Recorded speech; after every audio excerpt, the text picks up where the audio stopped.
Tuesday, April 25th. A lot of rain's coming down. April showers bring May flowers, right? So should be hopefully a beautiful spring and summer as we go forward. Let's talk about a real problem. It's a domestic problem. It's something we need to deal with and nobody's dealing with. There's just a lot of talk. Think about these numbers. Approximately 11 million Americans and over $200 billion. Approximately 11 million Americans or over $200 billion in at least 1 month in arrears, for federal student loans. Wow. And it's only getting bigger. What a ripoff this federal student loan program is. This is something the Democratic Party should be jumping up and down about and trying to get things together. Let's look at what's happening here.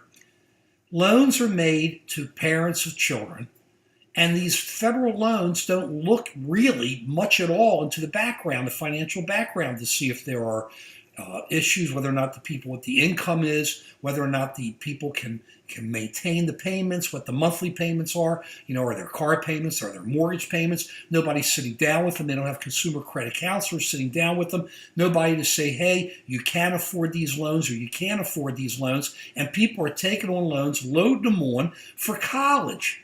Hey, education, okay? I understand this. We're not talking about running your Visa card up. So we're talking about something really important, really, really major important for this country and for the people. But we're still talking about rolling people into debt. The government knows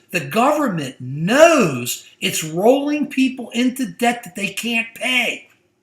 People they call consumer advocates. Where do you come up with these names? Consumer advocates. What a joke. They say, hey, if we pull these programs back, people can't get an education. That's not true. Anyway, consumer advocate, all you're doing is taking these people and putting them in so far into debt, and you can't go into bankruptcy and discharge it. So this is a debt you're stuck with. Not only that, when you fall behind, I'm sure there's penalties, there's late charges, there's everything on top of it. So you're talking about whipped cream, wet nuts, and a cherry on top of the ice cream. How are people who can't even afford to pay the principal going to be able to afford to pay interest, penalties, and late charges and everything else? How can this be possible? But our government perpetuates this fraud on the people of America. So what are we going to do? We're just letting it get bigger and bigger. And where's Senator Warren? And where's Bernie? These are the people who should be yelling. Don't tell me about free education. We're talking about people now who owe hundreds of billions of dollars for education now, and it's only getting bigger and bigger. Let me throw out some ideas of what we should consider doing. How about writing off the interest? Why are we charging interest? Let people pay the principal back. If people can't pay the interest, don't charge them interest. Don't charge them penalties. Don't charge them late charges. Get the principal back. Work on the principal. Send people into consumer credit counseling. Don't just have collectors work them. I'm sure there are people trying to work with them, but get them into places where people can learn what the problem is and how to deal with it.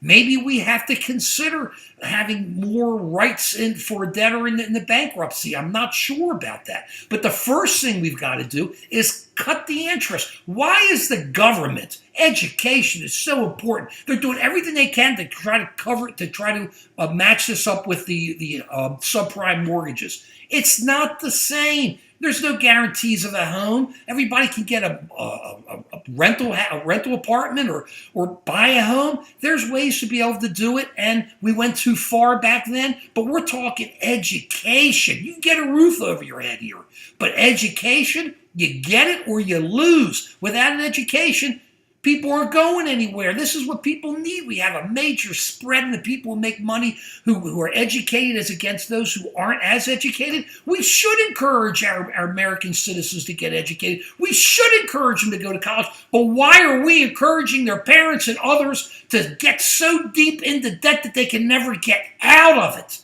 And they'll have to beg to try to find a way to get out of it or to work it down. There's got to be ways to deal with this. Let's get rid of the interest. Let's get rid of the principal. Maybe give people chances to do certain things to be able to get credits to write down some of the principal. I don't know, but we've got to deal with it. Over 200 billion in default right now. Over a million, over 1 month, and over 11 million people in default over 1 month. We've got to deal with the Democrats. This is where you stand up. These are the people we have to help. Peace.